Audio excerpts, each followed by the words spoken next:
Oke, assalamualaikum warahmatullahi wabarakatuh. Nama saya Zain Mufari, ketemu di Ndasmu. Tadi sudah saya sebutkan, nama saya Zain Mufari. Saya berprofesi sebagai pengajar di Ilmu Komunikasi Universitas Muhammadiyah Yogyakarta di Yogyakarta, tepatnya di Bantul. Oke.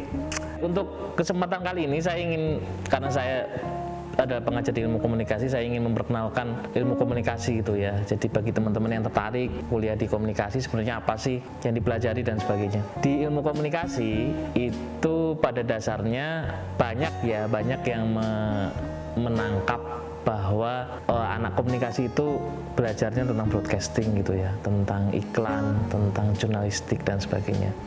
Ya, itu memang benar. Beberapa di setiap kampus beda-beda. Kalau misalnya di kampus UMY itu lebih fokus pada public relation atau humas gitu, kemudian ada advertising atau iklan dan broadcasting atau penyiaran. Lah kemudian apakah belajarnya cuma itu? Sebenarnya enggak gitu ya. Sesuai dengan namanya ilmu komunikasi, maka kita belajar banyak ilmu gitu ya. Ilmu tentang komunikasi, enggak cuma bicara tentang bagaimana mempraktikkan penyiaran, bagaimana mempraktikkan jurnalisme dan sebagainya. Misalnya di komunikasi itu ada banyak teori, misalnya ada namanya teori peluru gitu ya. Di era 60-an gitu kita mengenal teori peluru, kemudian teori proses gitu ya. Itu di tahun 30-an, kemudian ada teori di tahun 80-an muncul lagi gitu, kemudian di tahun 90-an, 2000 gitu, banyak sekali sebenarnya kita bisa belajar tentang ilmu komunikasi. Itu hanya pada level sejarahnya ya, konsep sejarahnya lah, kita belum mendalaminya di di teori itu. Nanti kita akan banyak belajar tentang bagaimana paradigmanya gitu, banyak sekali. Komunikasi itu kan juga nanti akan belajar tentang, ada komunikasi yang fokus belajar tentang psikologi, ada komunikasi yang fokus pada komunikasi massa, ada ilmu komunikasi yang fokus pada perilaku komunikasinya, ada ilmu komunikasi yang lebih fokus pada multikultur gitu ya, lebih kepada komunikasi budaya dan sebagainya. Sangat kompleks sebenarnya. Itu di luar dari apa yang kita pahami tentang jurnalisme, tentang advertising mungkin tentang broadcasting dan sebagainya. Tapi apakah kemudian bisa relate ya antara broadcasting misalnya dengan teori multikultur atau komunikasi budaya misalnya? Bisa. Bagaimana Anda bisa membuat sebuah karya dokumenter kalau Anda tidak belajar tentang komunikasi budaya? Bagaimana Anda bisa menghasilkan karya jurnalistik tentang politik kalau Anda tidak banyak belajar tentang komunikasi politik? Anda tidak bisa membuat karya iklan yang menarik gitu ya, artistik dan isunya yang menarik kalau Anda tidak belajar banyak tentang sosiologi komunikasi dan sebagainya. Seperti itu. Jadi kalau kita ngobrol tentang komunikasi, kita banyak belajar tentang hal-hal yang luas gitu, tidak hanya pada konteks terapan komunikasi gitu. Ada yang banyak bertanya, kok di Bandung namanya fakultas ya gitu. Kalau di Fakultas Komunikasi di Jakarta Fakultas Komunikasi, tapi kenapa di UGM, di UMY misalnya itu fakultasnya masuknya ke Fakultas Isipol gitu. Di UI juga fakultasnya Isipol. Lah ini ini hanya masalah ngindongnya di mana gitu. Saya juga bingung seringkali. Tapi kalau di Isipol gitu ya, kalau di Jogja gitu misalnya, kebanyakan di Jogja gitu adalah masuk di Fakultas Isipol karena memang konteksnya komunikasi sebagai bagian dari ilmu sosial gitu ya. Jadi pas masuknya di ilmu komunikasi, di Visipol gitu. Tapi bukan berarti kemudian semuanya harus di Isipol gitu, enggak. Kalau misalnya di Universitas Muhammadiyah Surakarta misalnya, itu masuknya di mana ya? Saya lupa, di informatika gitu ya. Kalau di mana lagi, di Ahmad Dahlan itu di mana ya fakultasnya ya? Fakultas Sastra ya, Sastra Budaya gitu. Nanti di mana lagi, di UII Universitas Islam Indonesia itu komunikasinya masuk di Fakultas Psikologi. Jadi banyak sekali, jadi tidak harus kemudian kita membangun fakultas sendiri komunikasi. Tapi bukan berarti yang tidak fakultas itu juga tidak, terus kajiannya tidak banyak gitu ya, enggak, sama saja sebenarnya. Kemudian pertanyaannya adalah mengapa di Unpad itu fakultas? Ya karena di sana bisa menjadi sebuah fakultas gitu. Kalau di sini menjadi sebuah fakultas, nanti ribet manajemennya sebenarnya. Tapi saya tidak perlu menjelaskannya di sini mengapa kita tidak membuat sebuah fakultas itu. Kok bisa sih fakultas komunikasi, ilmu komunikasi bisa menjadi sangat fleksibel gitu ya? Ya kalau di Bandung misalnya atau Jawa Barat atau mungkin di Jakarta itu sebagai sebuah fakultas itu masalah sudah selesai sebenarnya karena ilmu komunikasi sebagai sebuah fakultas gitu. Terus kenapa kok sangat mudah sekali kemudian komunikasi masuk di ISIPOL gitu ya, kemudian masuk di informatika misalnya atau di psikologi ya karena ilmu komunikasi itu sangat fleksibel gitu ya. Kita di mata kuliah itu ada psikologi komunikasi.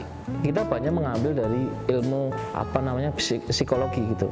Kemudian marketing komunikasi itu kita banyak belajar dari ekonomi bisnis gitu ya. Kemudian kita belajar tentang ilmu budaya, komunikasi budaya, kita banyak belajar dari teman-teman studi-studi di ilmu budaya gitu. Kemudian kita belajar tentang semiotika misalnya, metode semiotika, atau kita belajar dari teman-teman bahasa gitu. Jadi mengapa kemudian ilmu komunikasi sangat fleksibel gitu, bisa masuk di banyak fakultas gitu ya. Itu ya karena saking fleksibelnya ilmu komunikasi gitu. Untuk di komunikasi itu kan di mahasiswa komunikasi itu banyak yang kemudian oh ya saya ini dunia saya di sini gitu dan sebagainya. Ya kelebihan di ilmu komunikasi salah satunya adalah fleksibilitas itu yang tadi saya sebutkan.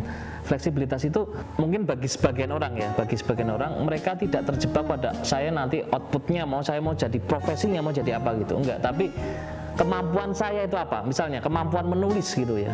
Kemampuan menulis. Setelah saya kuliah di komunikasi, kemampuan menulis saya menjadi baik gitu ya. Menjadi bakat saya malah. Kemudian akhirnya apa? Yang terjadi kemudian setelah keluar, dia bisa jadi copywriting di iklan, kemudian dia bisa jadi jurnalis, kemudian dia bisa jadi redaktur di media internal perusahaan dan sebagainya. Pada dasarnya bukan pada bagaimana apa profesi saya, tapi skill apa yang saya dapatkan itu. Misalnya editing video gitu ya. Editing video itu kan kemudian kita tidak kemudian kemampuan kita hanya sebagai seorang filmmaker gitu. Enggak, tapi kita juga bisa jadi orang iklan gitu. Kita juga bisa jadi YouTuber gitu dan banyak sekali gitu. Jadi tidak kemudian terjebak pada satu profesi bahwa saya nanti habis ini harus jadi broadcaster, jadi orang yang di TV gitu. Enggak, kita harus jadi saya habis ini harus jadi wartawan gitu, enggak, tapi skill-skill di komunikasi pada dasarnya itu bisa masuk di mana saja gitu, sangat fleksibel gitu. Jadi akhirnya cita-citamu apa gitu, bingung apa ya gitu ya, banyak juga gitu ya. Tapi beberapa sebagian teman-teman yang merasa bahwa ini adalah dunia saya gitu, itu banyak juga gitu. Nah kemudian habis lulus saya mau kerja jadi PNS gitu, enggak sesederhana itu yang mereka pikirkan. Tapi mereka merasa saya punya skill dan saya bisa mengembangkan skill ini untuk dikerja di mana gitu. Seperti itu. Komunikasi di era sekarang, di era masa lalu dan di era masa depan ini kan tantangan ya. Memang tantangannya ilmu komunikasi itu ya berat juga buat dosen juga ya, karena dosen harus belajar terus gitu, karena tantangan ke depan itu kan cukup kompleks, cukup dinamis ya, cukup cepat. Saya mengatakan cepat sekali karena saat saya bicara 5 tahun yang lalu saya bicara markom seperti apa gitu, nanti di era sekarang kita itu sudah sangat basi gitu, kita ngobrolnya sudah berbeda. Saat kita ngomongin tentang bagaimana membuat iklan yang artistik, 5 tahun berikutnya kita sudah ngomongin tentang kopi gitu ya, tentang bagaimana sih bikin kopi yang bikin kalimat atau bikin kata-kata yang menarik gitu ya, yang orang tertarik dengan iklan kita gitu, bukan lagi tertarik pada bagaimana membuat karya iklan yang artistik gitu. Itu nanti belum lagi nanti era YouTuber yang semakin besar gitu ya, yang kemudian kita tidak lagi mengendorse artis lagi gitu ya, tapi sudah mulai memikirkan bagaimana influencer mungkin misalnya, influencer itu sudah mulai diperhitungkan di di jagat markom kayak gitu. Ya kembali ke dirinya masing-masing ya, apakah kemudian mereka berani tertantang untuk menghadapi dunia yang semakin gila ini dalam konteks media. Karena gini, kalau saya melihatnya kan tantangan anak komunikasi adalah bagaimana menyesuaikan diri terkait dengan media yang sudah sangat dinamis seperti ini. Kemudian yang kedua adalah terkait dengan bagaimana apakah kita bisa hidup di dunia yang media yang seperti ini gitu. Kemudian apakah kemudian kita bisa bersaing bersaing gitu ya, bisa bersaing di dunia yang sangat cepat ini. Kurang lebih seperti itu aja sih. Karena menurut saya kemampuan menyesuaikan diri sih yang paling harus dihadapi teman-teman gitu. Seperti itu. Ya, intinya masuk komunikasi, ilmu komunikasi kita tidak hanya berbicara pada tataran ya, bahwa komunikasi itu hanya belajar tentang broadcasting, iklan, jurnalistik misalnya dan sebagainya gitu. Enggak, tapi di komunikasi kita juga banyak belajar teori yang dianggap mungkin wah apa sih teori gitu ya. Banyak orang yang skeptis mengapa sih harus belajar teori lah. Disitulah kemudian anak komunikasi bisa bersaing di dunia nyata adalah dengan bagaimana kita memahami teori, kemampuan analisa yang baik ya agar kita bisa bersaing. Kalau cuman pegang kamera misalnya atau ngedit gitu ya, banyak orang yang bisa seperti itu. Anak SMA kemudian perlu hanya belajar 1 bulan 2 bulan kita sudah bisa melakukan itu. Tapi belajar artistik, belajar menganalisa itu kan belajar marketing gitu ya. Analisa marketing itu kan bukan suatu yang gampang gitu ya. Harus ada proses belajar, proses penyesuaian diri, proses komunikasi dan sebagainya. Itu yang harus dipelajari. Maka siap-siap kalau mau belajar di komunikasi gitu ya, bahwa kita tidak hanya belajar di depan kamera seperti saya ini gitu ya, tapi juga kita belajar banyak hal tentang bagaimana membuat konten yang menarik, membuat isu yang menarik, mengelola isu yang ada dan sebagainya.